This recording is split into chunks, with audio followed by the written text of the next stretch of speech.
Good evening and welcome to the Ben Blackwell show. And I'm joined today by my right hand man, Michael Redman. How are you, sir? Hi, Sean. Thanks, mate. How are you? How are you? I am very good, thank you. And so we are all here today to talk about this week's upcoming boxing. And obviously, in the UK, the main talking point will be the Anthony Joshua card, which is being shown live on Sky Sports pay-per-view, coming live from the O2 Arena in London. And our second talking point will be the welterweight showdown between Keith Thurman and Sean Porter. So, let's kick things off, and we will start with Anthony Joshua versus Dominic Brazil. So, first of all, Michael, I'm going to ask you what are your initial thoughts on that fight? Does it float your boat? Is it a mismatch? Just tell me your general thoughts about that fight. Well, it's all the above, either or, really, isn't it, mate? I mean, I'd say Brazil's probably a better opponent than what's his face, Charles Martin. Charles Martin. Yeah, definitely. From what I've seen of him, he's decent. He's decent. I don't think he's. I wouldn't say he's upper echelon heavyweight. He's trying to get his way towards that, isn't he? But I don't know, mate. I mean, he's a big fella. I'll give him that. He's a big fella. He might cause Joshua a couple of problems, like try and put his weight on him and stuff like that. But will he get the opportunity? I don't know, mate. I see it going early. I can't see Joshua getting beat off this lad. I can't. I can see. Even though I think he's better than Charles Martin, and I thought Charles Martin had a chance with that left hook, but I don't think Brazil's got much of a chance, mate. I'm pretty much in the same agreement. It is an either or fight, isn't it?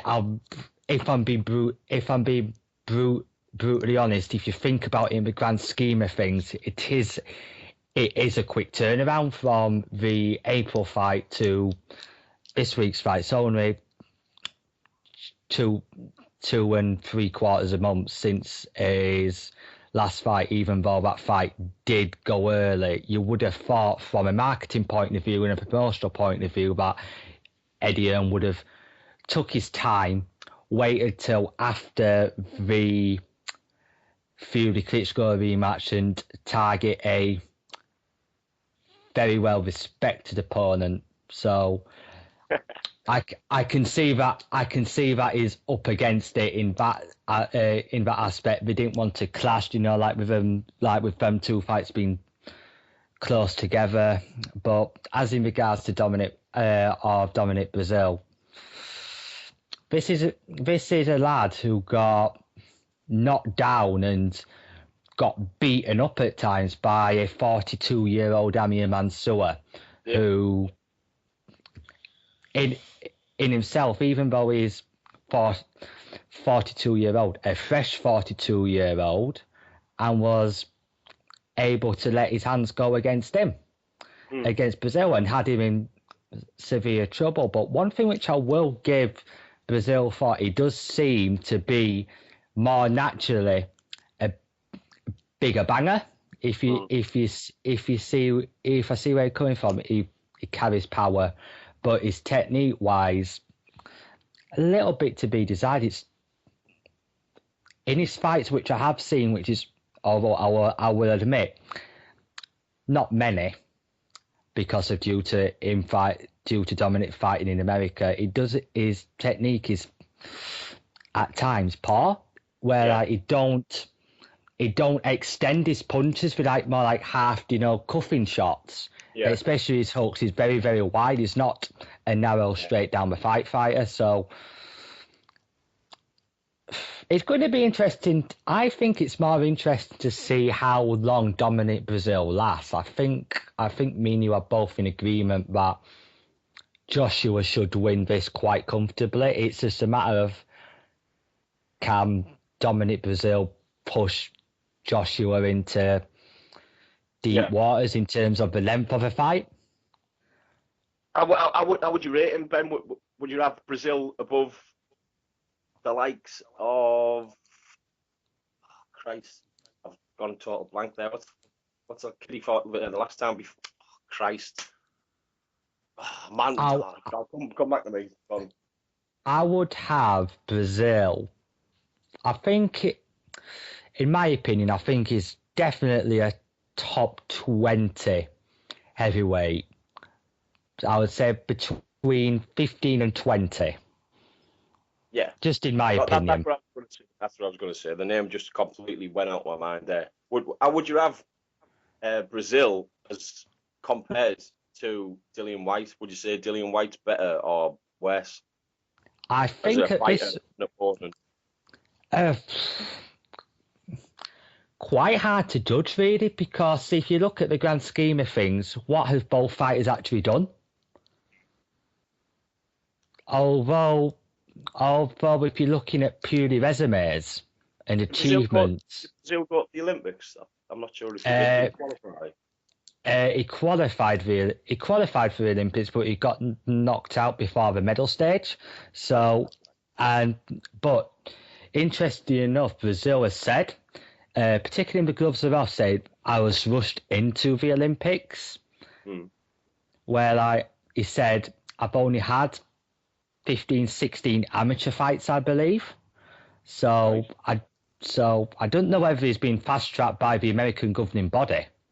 Yeah. But if you're looking at it from that point of view, he's got to have some skills to either be nominated to go to a qualifier for the Olympics. But before you interrupted, I was just about to say, if you're looking purely on achievements and resumes, I would have to have Brazil above White. But in reality, I think they are still very, very, very unproven. We've got to prove something to me. Where not to me, but set a precedent of what level they're going to gauge at in their careers. Right, yeah. Yeah, so I think we are both in agreement who wins. Yeah. So the next point about that fight is, what's next for both?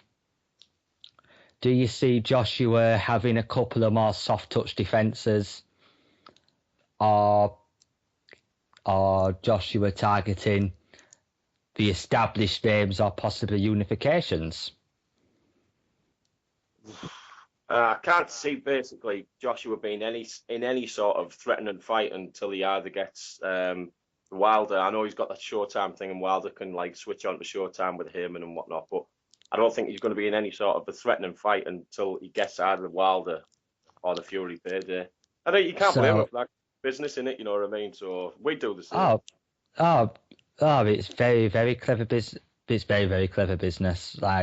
As I've told you in previous conversations which we've had, but a lot of Joshua's fights are going to be marinated to simply get the public interest, and more importantly, the money to be as high as it possibly can be. I think at the end of the day, mate, they'd sell out the O2 with Joshua just sparring, you know what I mean? Oh, they would. Have you seen York Hall today? Absolutely ramped at rafters. Oh, was there a matchroom show on tonight, was there? It was a matchroom show with 2 fights on. If anyone listening wants to see the article which I've wrote the preview on those two fights, you could find them on hithardnews.com. But also, it was the media workout. It was a combination of the two, and apparently it was absolutely rammed to the rafters from the footage which I've seen, and very quite a really, really good thing which Eddie Hearn has done, making 2 fights and a whole media workout done for free. Where free entry.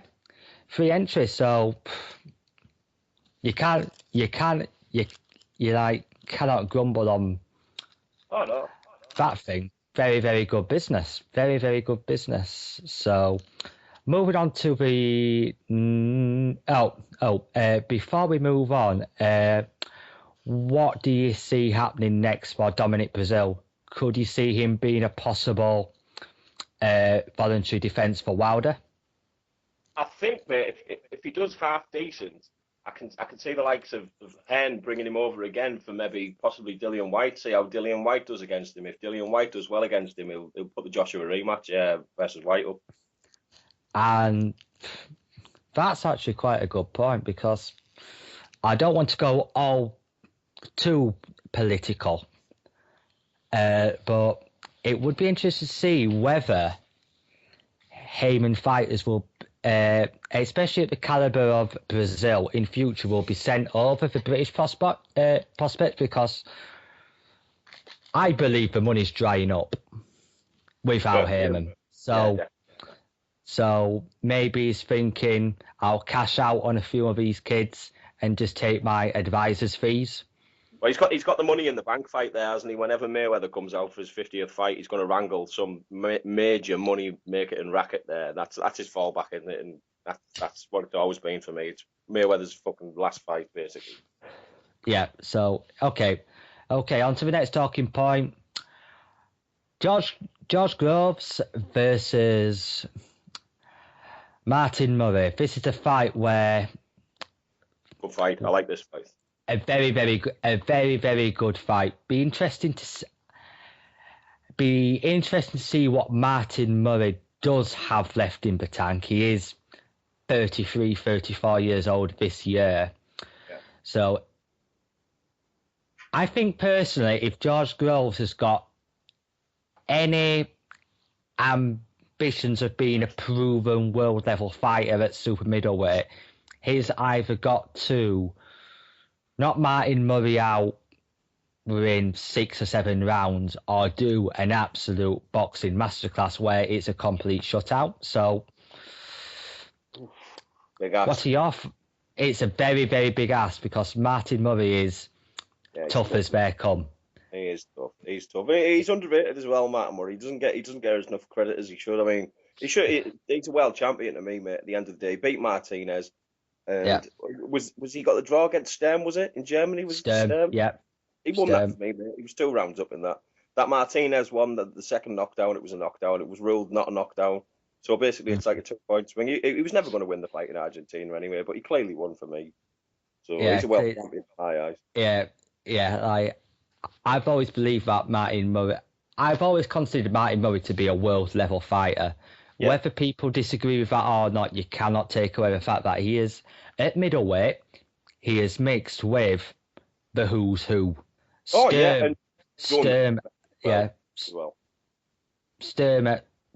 at the time, Martinez at the time, and Triple G only last year. Yeah. Well, March last year, was it something like that? Monaco, something like that. Yeah. Monaco, yes. Yeah, and none of them have blown Martin Murray out the water where, like, we've knocked him out in 3 rounds. No, they've all been tough fights. It's apart from the Triple G fight, which was. He took Golovkin, what was it? 11? 11 rounds. 11 rounds. So, but moving back on Matt. Yeah, so moving back on point, Martin Murray cannot be underestimated by George Groves, because like, to me personally, I think George Groves has been very, very dismissive of Martin Murray. I expect him to go in there and knock him out. And if George Groves goes with that mentality, it's going to be in for the shock. That's just Groves' way, though, isn't it? That's how he comes into fights. Do you know what I mean? That's just flippant, isn't he? You know what I mean? Yeah. So, do you think the loser will have to retire? I don't think they'll have to retire. I mean, if it's a close fight and it's a good fight, you know what's going to happen, mate. You know what's going to happen. There'll be like a box off for. I don't know if this is an eliminator. I'm not sure if it is or not, but there is no eliminator, no anything for this fight. It's just a straight 12-rounder. There'll be something involved, mate. Definitely something involved. I mean, what's the lad who beat? What's his face? Arthur Abraham, is it Ramirez? Was Ramirez won it? Ramirez, yeah, Yeah. He'll be getting Ramirez, lined up, mate, for one of them two. I can see that happening. yeah, yeah, yeah. Because Ramirez does need a big fight. Yeah. He'd come over as Because well, like, mate. yeah, well, with the Mexican money which Aaron generates from Ramirez, could be a possibility of having it down in Texas. He does sell out in Texas, Ramirez. So, but it'll be interesting to see what happens with the winner. Me personally, if one of them gets an absolute beatdown, they're going to have to retire. They are either going to be retired or be recycled for the likes of Callum Smith. Yeah. I can Yeah. see Callum Smith fighting the loser, and they'll build it up as uh, a final eliminator for the WBC. You know, just get pushed up the rankings and Yeah. similar to what Kell Brook did. You know, like when he was injured, he had to fight Sedchenko, which was classed as a final eliminator, even though he didn't have to fight him. Yeah. Yeah. It was just like build it up as some sort of final eliminator, but when in Marination. reality, don't need to. So yeah, so have you got any interest in Chris Eubank Jr. versus Tom Doran? Not really, mate. Not really, if I'm honest. Not really. I've made my points perfectly clear on social media in particular that I think this fight is farcical. Well, Absolute. It's a farce, mate. Let's have it right. It's a farce. it's got the Eubank name attached to it, and it's so what you expect. It's going to sell regardless. Uh, like Chris Eubank could fight, and no disrespect to the kid, a Peter Buckley, and still sell. Yeah, yeah. So it's a I like little. Eubank. I actually like Chris Eubank. I like him as a fighter. I like him as a person. He seems all right, but it's when Mhm. he's with his dad, he's just he's trying to please him too much. I've heard from two or three people that good sources. You know what I mean? They've actually spoke to him. They know him personally. That he is a nice lad when he's away from his dad and he's away from the camera. Do you know what I mean? I can A see lot that. of yeah, a lot of people have said that he's a nice lad away from his dad. Yeah, Eddie Hearn, Barry Hearn, yeah. Frank Warren have all said he's a nice kid when you talk to him on himself. It's do you think that is Chris Eubank Jr.'s big problem is that his dad, the showpiece, is wanting all the limelight. He's trying to recapture that glory which he had in his fighting days, and not like the glory, but all the spotlight on him. I think he's trying to like. It's like a Mourinho thing for me. He's like. Maybe he does want a bit of spotlight himself, but I think he's trying to take it away from him. You know, like, oh, Like there's no pressure on him kind of thing. Do you know what I mean? I was just about to say that because if that is the case, he's doing quite a good job, in my opinion, because any flat what happens in that camp, it all goes on to senior. So it's a very, very clever move. But me personally, I think that Eubank Jr. should be his own man, speak his mind, and First be in charge of his own career. step out the shadows at some point. He has got no choice though to do that. But do you think that with the potential of the Triple G fight, which has been reported vastly across all sources, could you think that fight could be the moment, especially in the build-up where like he speaks his mind?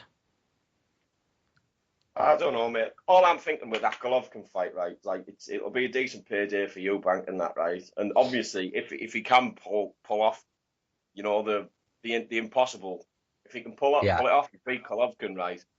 He's got Billy Joe Saunders like on his fingertips, you know, like torturing him, begging him for the fight, and then he's the man. Then you know what I mean? That's what I can Oh, see there. yeah. But obviously, they're getting the payday out of it, and they might not think they're going to win. But if that happens, like that's like they've got all the belts then, haven't they? Do you know what I mean?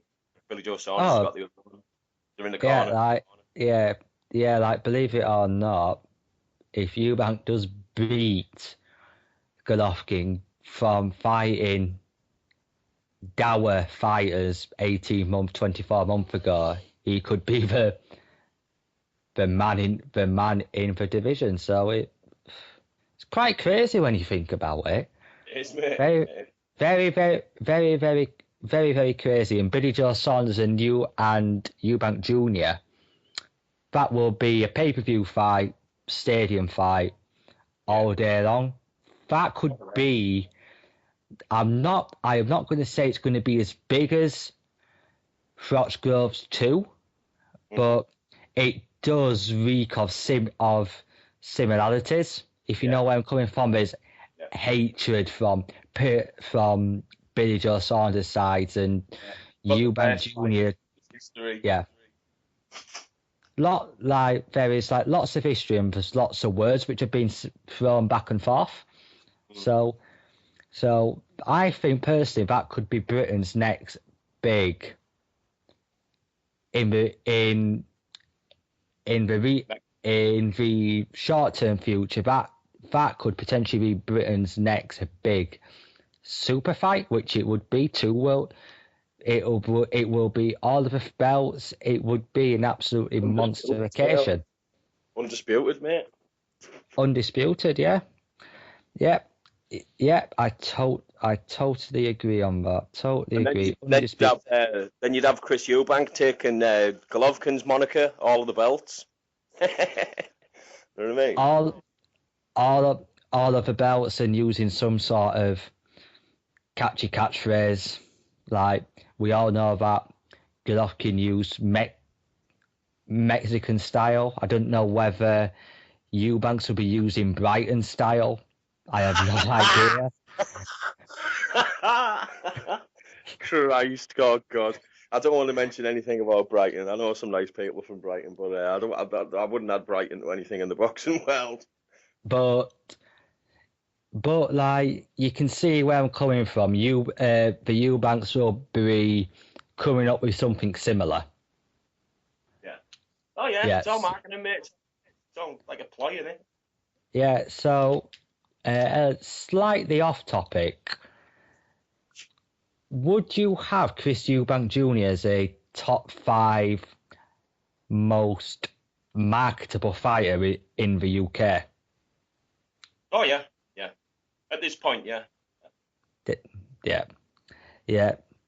Definitely. So, like, with any future contest with Billy Joe Saunders, even though Billy Joe Saunders has the initial victory over him in the fact that he's beaten before, would you see, even if Eubank is unsuccessful against Golovkin, would you say that due to marketability that Eubank holds the cards, holds the aces with a guaranteed pay-per-view platform, proper marketing from his promotional stable, and the fact that his name sells?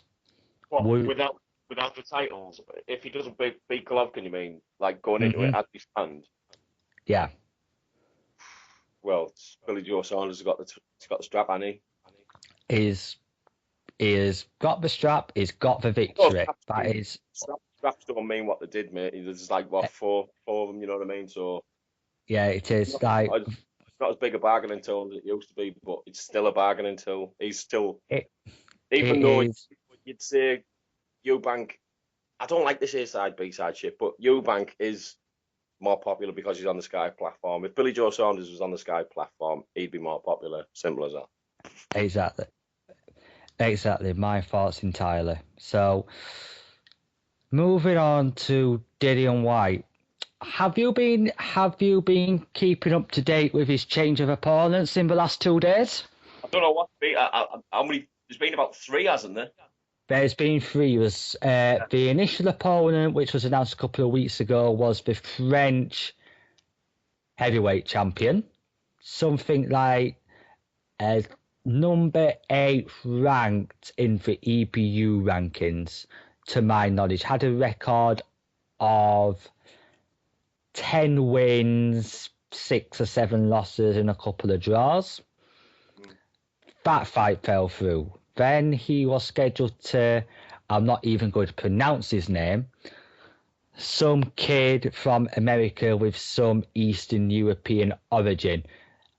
I'm not going to butcher that name and make myself look an even bigger idiot. So that's going to be a no-go.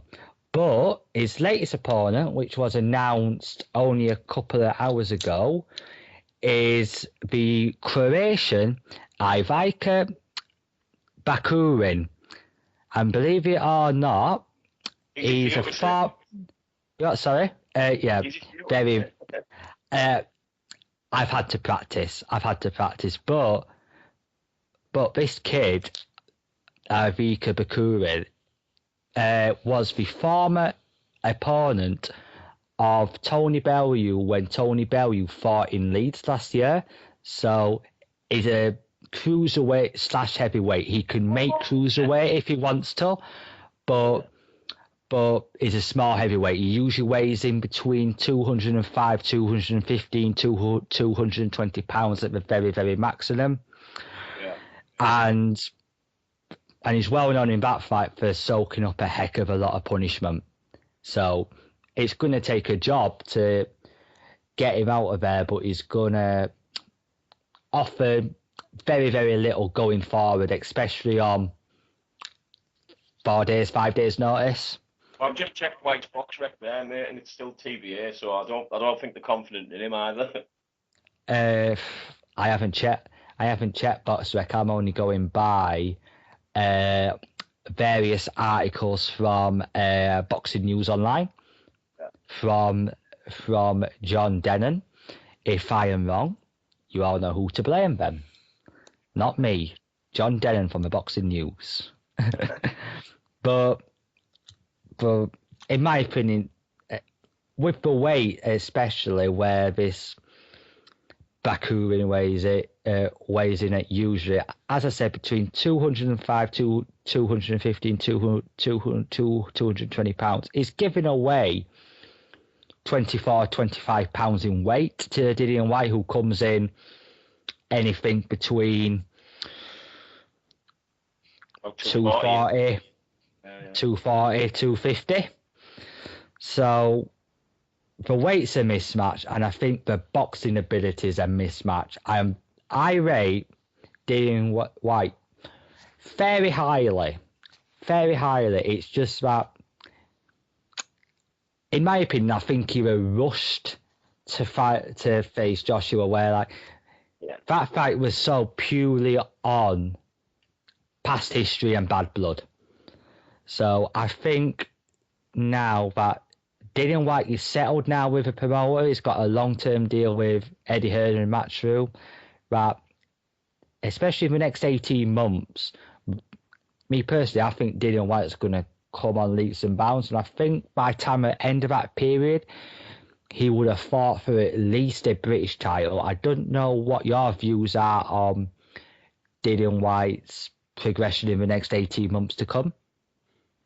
What's your thoughts? I think he's, from what I've seen of him, from what he's been up against, I think he's at least European level at the minute. At least I can't see why he couldn't compete with for the likes of European strap. You know what I mean? I think he'd have a good chance against Pulev, definitely. Pulev, Tupar, Hellenius. Would you be confident in chucking Dillian White with any of them? Yeah, definitely. Might get beat up for being an entertaining fight, and he's game. He can bang. He can take a shot. Be a good fight. Yeah. So, in your opinion, then, what is Dillian White's strengths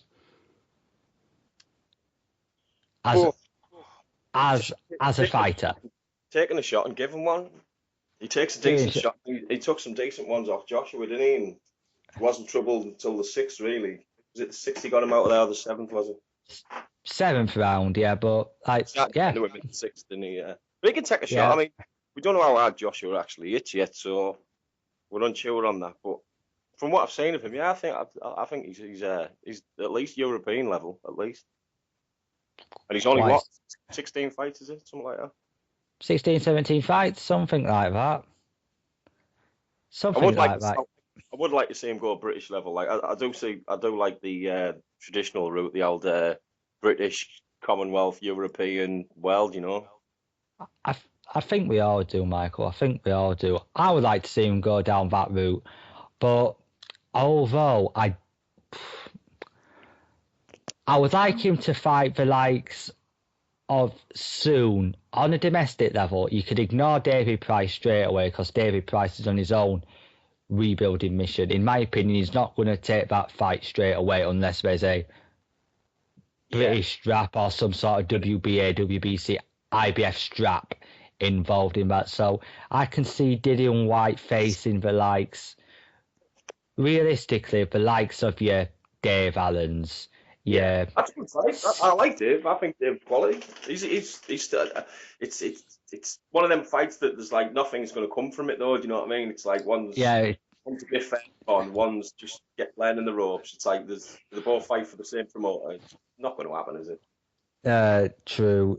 And then you've got the likes of Sexton, Dominic Akinlande, who's the Southern Area champion, who is targeting the likes of your Dave Allens, your Sextons, and your Whites. And from what I've seen of him, even though there's not much of him, he's only had 7 fights, but he's got a credible win, definitely at domestic level against Ali Adams.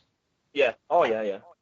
Yeah, so beat him over 12 rounds decision, majority points decision, like ahead on all 3 scorecards. A UD, sorry, not majority decision. What it's knocking on, so please do apologize. I do apologize. But Dominic Akinlande is a capable fighter who would give the likes of your Whites, your Sextons, your Allens problems all night long. And he's a heavy puncher. He might not have the knockout power, but again, I don't expect you to know about Dominic, but yeah, he will give any of them problems, in my opinion. But again, it'll be interesting to see what Dillian White does. He's got a short turnaround from this card. He's due to fight on the July 30th bill at Leeds Arena. So be interesting to see what. I just hope that we give him a better quality of opponent on that bill. But then again, it's only a short turnaround of only 4 weeks. Are you going to that one?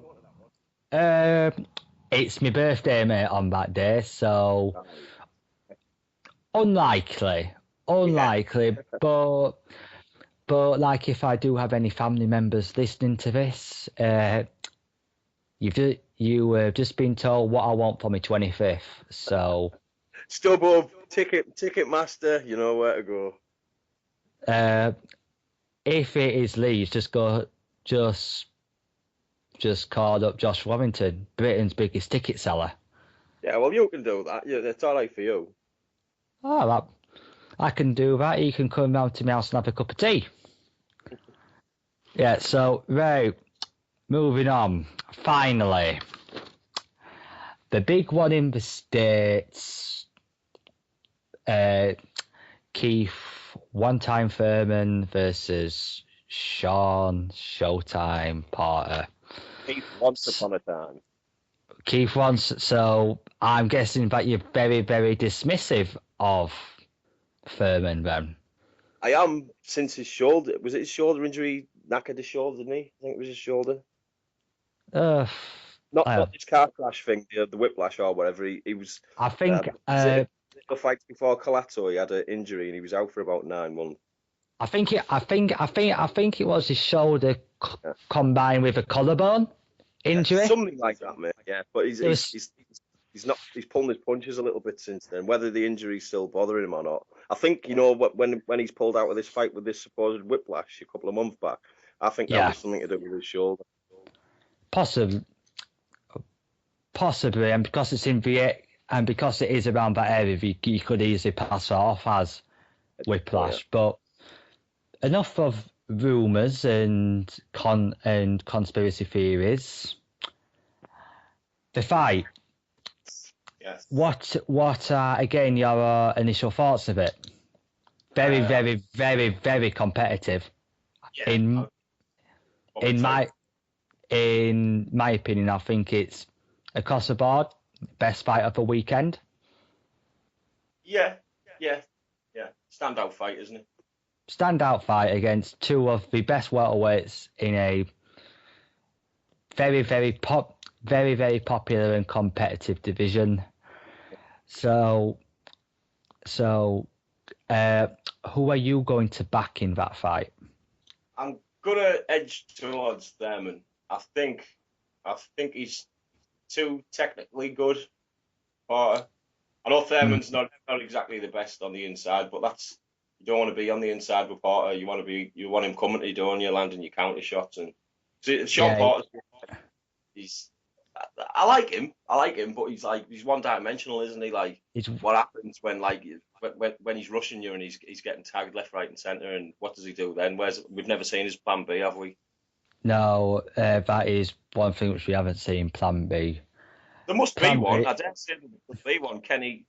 You know, Kenny is Porter's he's a smart man and he seems to know his shit, but unless they just don't want us to see this plan B, yes. You know what I mean? I don't know. I don't know.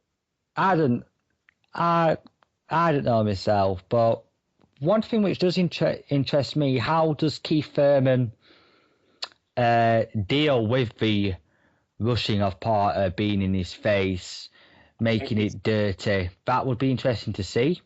I think Foreman, Thurman's got like definitely enough in his jab, and he's definitely Hmm. got enough in his right hand to make Porter not rush in. You Yeah, know what I mean? like catch him rushing in early doors, which will make Porter second guess. I think, in my opinion, if Thurman cannot do that, he's got everyone has seen the blueprint to beat Sean Porter, and that is the Kell Brook way. It's just simply Yeah. to tie him up and frustrate him. I don't think Thurman's as strong as Brook though. No, I don't. I don't think anyone is as strong as Brooks. Certainly at welterweight, Yeah, nowhere near as strong. yeah. So But by the time Brook's in the ring, he's light middle, isn't he? You know what I mean? I would say he's more like middleweight than light middle. I think when on the night weigh-in, you know, Oh, he's with Brook and Porter, he like weighed in at 160. yeah. We got the £10 check weight on the morning with the IBF, haven't you? So it will be around 160, mate. Maybe just over. Yeah, you're probably right, but he's got like he's got like the size and the strength of a 154-pound fighter. Like he's been at the He's, division 3 or 4 years. Do you know what I mean? he's got the build. That's it. Yeah, And he's got the wide shoulders, the thick set. He's a he's like specimen. quite big as well. You know, he's like he carries the weight. I can see Cal Brook going up at least 2 divisions, me at least. And I've said this to many people. I think personally that Kell Brook would struggle to make light middleweight. I can see Kell Brook jumping up to 160 straight off the bat.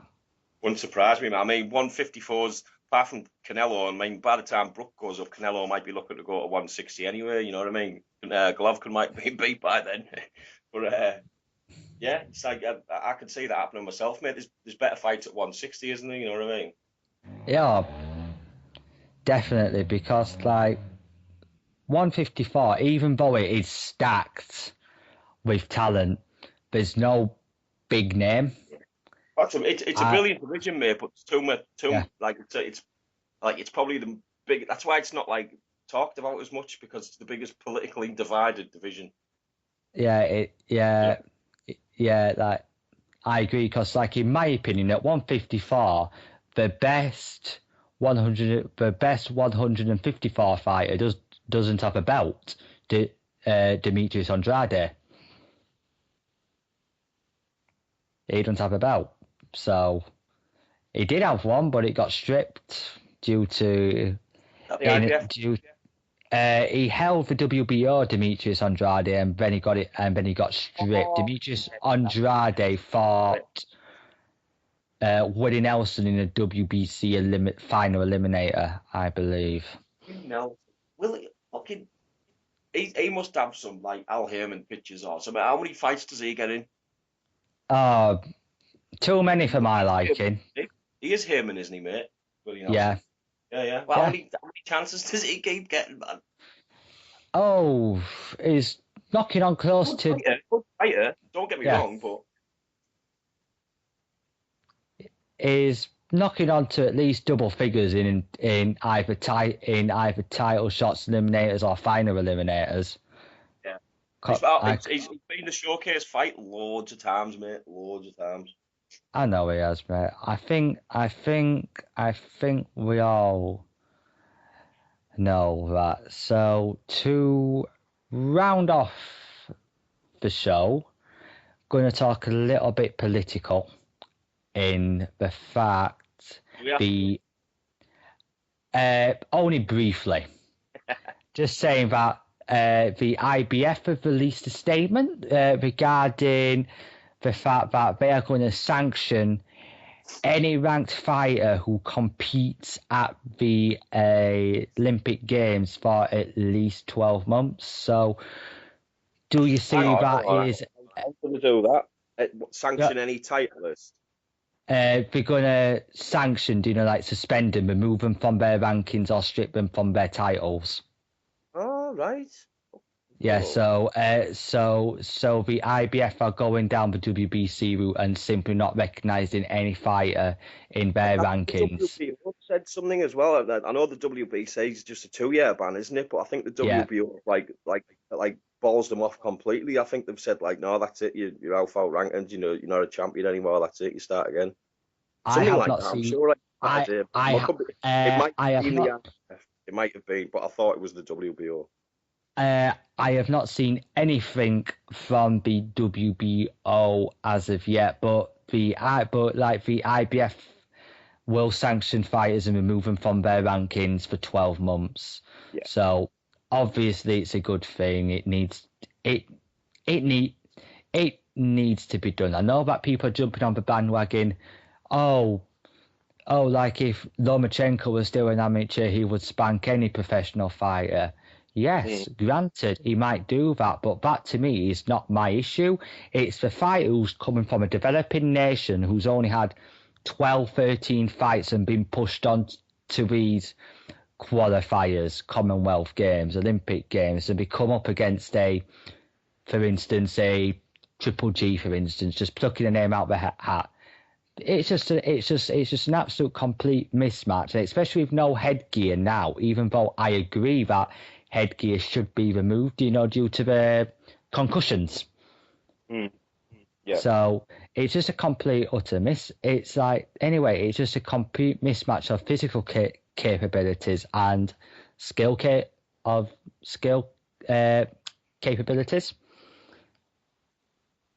So it's only a good thing. So I think we've all got time for today. So unless Michael, do you have any final comments and anything which you want to bring up? Are we going to give our predictions on the two big fights we glossed over? Oh, okay then. Oh, okay then. So Anthony Joshua versus Brazil. I am going to go Anthony Joshua knockout in the third round. Oh, I Yourself. thought you were going to say it, mate. I'm going to say AJ KO in the fourth. I thought you were going to say it there, mate. I don't see it going past the fourth. I don't see it going past the fourth. If it does, fair play to Dominic Brazil. If he takes Joshua off the distance and he shows him up a little bit, I think that's a good thing because that will teach Joshua a bit more. So it'll hopefully be a good Latin fight for him because I would like to see it go around and see how he deals with a fighter past 7, 8 rounds. A man that's Brazil's 6'7", something like that. So he's similar. He's a big lump, yeah. Yeah, he's not like as thick set as Joshua. Probably similar weight, but obviously leaning on him, he's going to put him under. So I'm looking forward to it. Even though I'm not excited about the fight, I'm looking forward to seeing how he deals with a bigger man. Yeah. So I'm guessing the second fight you're referring to is Thurman Porter. Mm-hmm. What is your pick? I'm gonna lean towards Thurman points, probably about 3 rounds in it, something like that. Possibly, if he gets going and he's over the shoulder injury, this, that, and the other, it's a big shout. Like, I think he could stop Porter by about the 10th. That's if Uh, he's firing on all cylinders. If not, I think he can edge it on points. He's just a better all-round fighter for me. I agree. I'm going to say Thurman points by about 3-4 rounds. Yeah, yeah. Easily. So yeah, that is all what we have time for. So to quickly round up the show again, I know I've said that before, but my name is Ben Blackwell and I am co-owner of the website hithardnews.com, and this podcast will be a weekly feature which can be located on the website's interviews and pods page. Just click on the icon, then the page will load to the list of the people who we work in partnership with in terms of promoting their work and publicizing it. Just click on the Ben Blackwell Show and click the link to view this episode. And I would like to thank the people who we already work in partnership, which are New Age Boxing, headed up by Martin Theobald. Very, very knowledgeable man, and a nice guy, and his pods going from strength to strength. If you are interested in listening to that podcast and his previous other pods, they are all there on the page as well. And if pods ain't your thing, we do have also who we work in partnership as well with the very, very good and widely respected up-and-coming interviewer Pav Bambara. He has his own YouTube channel called PSB Sports, and you can view his interviews also on the pods and interview page. Just click on the PSB icon when it loads up to the main page on that section and listen away to your heart's content. And also I would like to announce a giveaway in partnership with the website Hit Hard News. Hit Hard News will be giving away one copy of Floyd Mayweather's book, written by the widely respected Trish Dixon, called rightly Money. That is the title of the book. All what you need to do to be in a chance of winning this brilliant prize is to follow Hit Hard News on Twitter and retweet. We will be launching that competition very, very shortly, within 24 hours. So please keep your eyes peeled. So again, all what you need to do is follow Hit Hard News and retweet the tweet where I announce the competition. So I would like to thank you today for listening, and keep listening to the Ben Blackwell Show on hithardnews.com. Thank you very much.